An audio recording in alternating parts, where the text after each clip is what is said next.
What we have here is the earlier generation of the Wrangler with a 3.8 V6 engine. This is a pushrod V6, but we're also seeing with these now the same diagnostic errors that we're regularly seeing with the 3.6 when it comes to misfiring.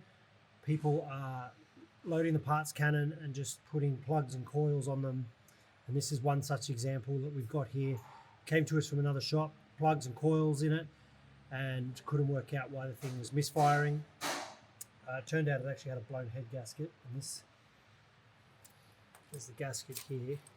You can actually see very clearly between the two chambers that that's actually blown from one chamber to the other, but probably after it got hot from water getting from the coolant jackets into, normally it's quite hard to see on these multi-layered steel gaskets, but that is definitely blown between there and there. And if you have a look at the top of the cylinders, you can see one of them here has been nicely steam cleaned compared to the others,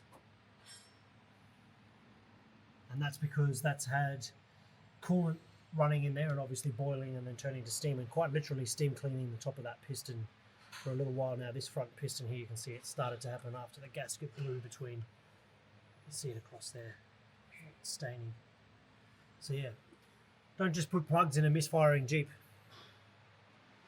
Very good.